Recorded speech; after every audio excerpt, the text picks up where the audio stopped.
Olá pessoal, professor Wander Andrade, eu venho aqui para vocês tratar de um tema muito importante, muito relevante, dentre os crimes contra a liberdade individual, que é o crime de sequestro, que está lá no artigo 148 do Código Penal. Mas antes de apresentar o crime de sequestro, pessoal, eu quero que você tome cuidado com essa expressão, com a palavra sequestro. Número 1. Esta palavra pode ter uma conotação civilista, processual civil. Portanto, lá no direito processual civil, a palavra sequestro tem um significado, está vinculada às execuções, atos de força praticados em meio a um processo. Portanto, não confunda a figura do sequestro civil com o sequestro criminal. Mesmo no âmbito do direito penal, tome cuidado também com a palavra sequestro. Por quê, pessoal? Porque a palavra sequestro se faz presente em outro crime dentro do próprio Código Penal, lá nos crimes patrimoniais.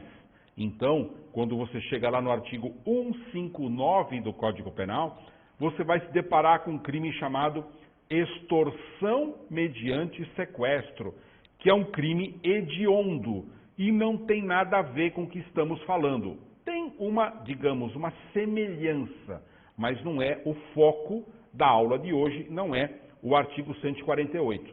Mas eu friso a necessidade de distinção do crime do artigo 159, extorsão mediante sequestro, do crime de sequestro do artigo 148, porque na prática, na mídia, na televisão, nos jornais, na internet, normalmente a pessoa que se refere a esse delito não faz a distinção. E ele fala simplesmente sequestro. Simplesmente sequestro. E aí, cuidado, você tem que saber a diferença. Então, vamos já de início fazer a distinção entre o que vem a ser o crime de extorsão mediante sequestro do artigo 159 do Código Penal e o crime de sequestro do artigo 148 do Código Penal. Número 1. O artigo 159 é um crime patrimonial. O crime de extorsão mediante sequestro é um crime patrimonial. Portanto, quando o agente subtrai uma pessoa, tolhe a liberdade, cerceia a sua liberdade, leva essa pessoa para um cativeiro, para um local onde ela não pode exercer plenamente o seu direito de ir e vir, com o intuito de pedir qualquer vantagem econômica, exigir qualquer vantagem econômica, para poder tê-la como resgate, você está diante do crime de extorsão mediante sequestro.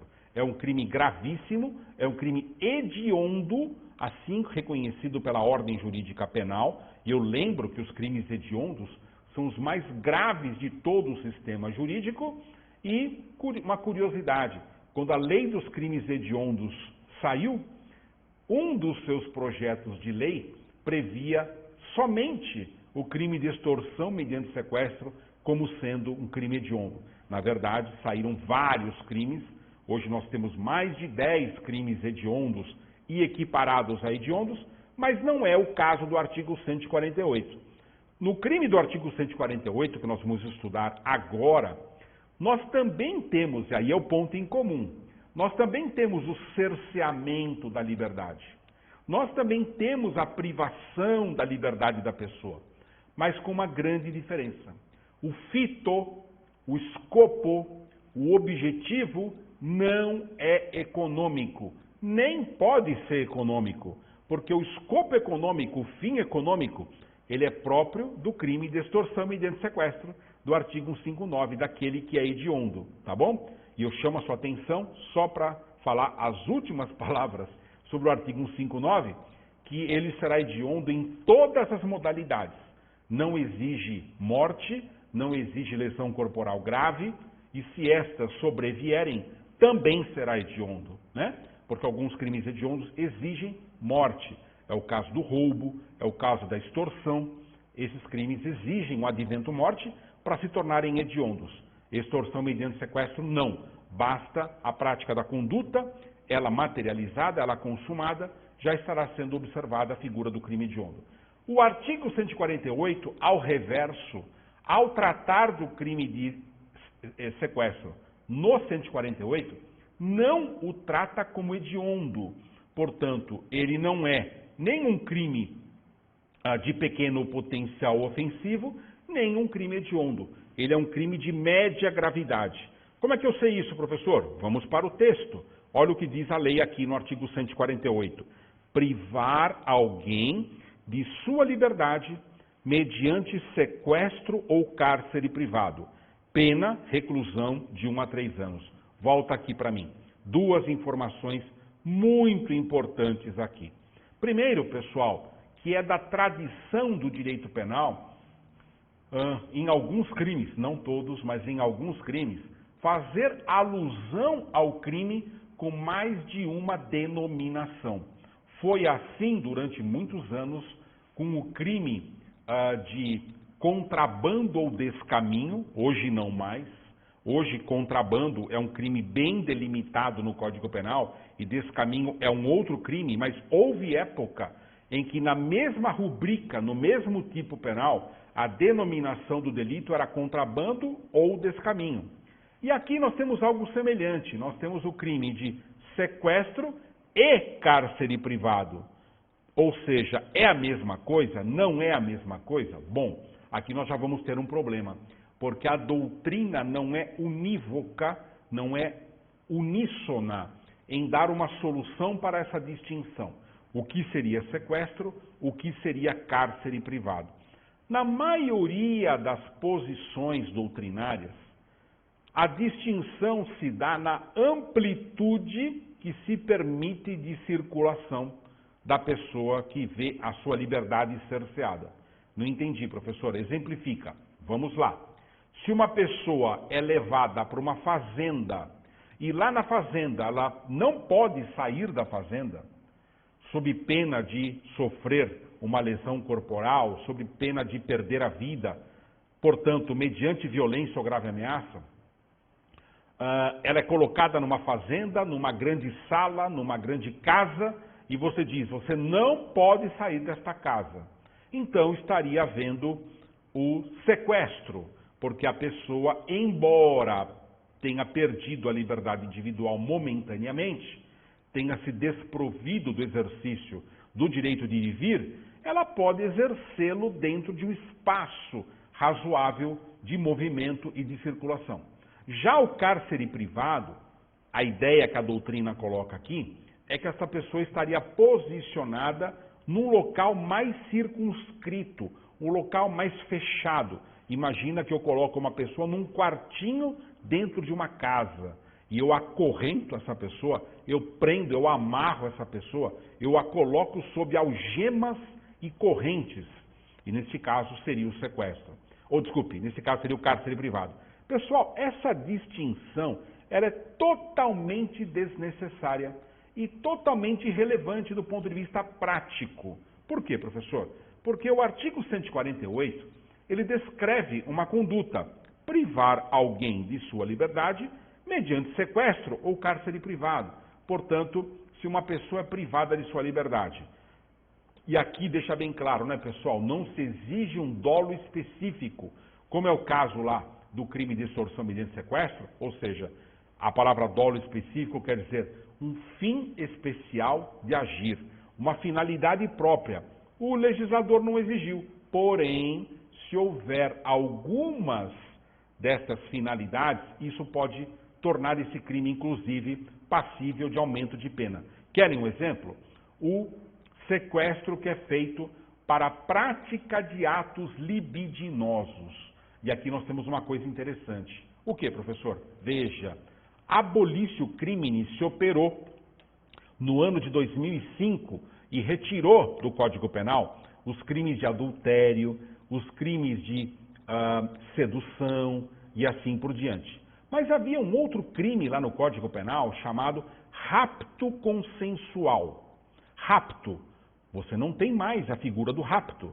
Uma leitura muito apressada e muito superficial pode fazer-nos concluir que não há mais a típica conduta tal como descrita no crime de rapto. E, de fato, não há mais com a redação antiga. A redação antiga falava em raptar mulher para a prática de atos libidinosos. Agora, pessoal, não existe mais o rapto. Porém, se você subtrair a liberdade de alguém, se você subtrair pessoa determinada para com ela praticar atos libidinosos, isso vale para o homem ou para a mulher como sendo vítima, e vale para o homem ou para a mulher sendo o autor, o sujeito ativo do crime, eu também terei sequestro, tá bom? Ou seja, o crime com aquele nome antigo, rapto, deixou de existir. Mas a conduta típica apenas mudou de endereço. Ela deixou de ser um crime sexual para ser agora um crime dentro dos crimes contra a liberdade individual. Que conclusão eu chego? A conclusão que eu chego, pessoal, é a seguinte: houve aquilo que a doutrina chama de continuidade normativa. O que é isso, professor? Continuidade normativa. Continuidade normativa é um fenômeno jurídico que ocorre toda vez que uma determinada conduta típica, ela, por assim dizer, não vai escrever isso numa prova, tá, pessoal? Muda de endereço, por favor, não escreve isso numa prova. Eu estou tratando pedagogicamente para você compreender. Você vai dizer o seguinte na sua prova: quando uma conduta típica deixa de estar prevista num determinado tipo penal e passa a ser descrita em outro tipo penal, ocorre continuidade normativa. Ou seja, aquilo que era proibido continua proibido, só que agora num novo crime, abre aspas, num novo endereço. Tá bom? É o que aconteceu, por exemplo, com o crime de atentado violento ao pudor, lá dos crimes contra a dignidade sexual. O crime de atentado violento ao pudor, ele estava previsto no artigo 213 do Código Penal. 214 do Código Penal. Se você buscar agora o seu Código Penal e abrir o 214, eu espero, com toda sinceridade, que você vai se deparar com uma figura escrita: crime revogado.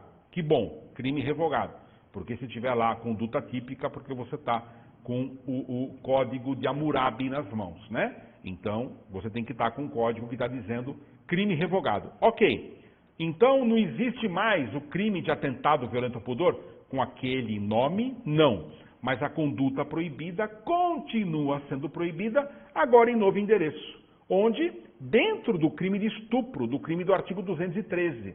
Portanto, o crime de estupro, que até 2009 falava em constranger mulher à conjunção carnal mediante violência ou grave ameaça, agora aumentou o seu espectro, aumentou o seu alcance para englobar, envolver, abranger a conduta típica que estava prevista no crime de atentado violento ao pudor do antigo 214. O mesmo ocorreu aqui no crime de sequestro. Tá bom, pessoal? Então, o crime de sequestro é um crime contra a liberdade individual, não pode ter escopo econômico, não pode ser para oferir dinheiro, vantagem indevida, caso contrário será o crime do artigo 159, mas se porventura tiver fim libidinoso, nesse caso a pena é mais grave e continua sendo o crime de sequestro. Nós voltaremos a falar do sequestro porque há muito ainda para falar desse delito. Já falo sobre ele no próximo bloco.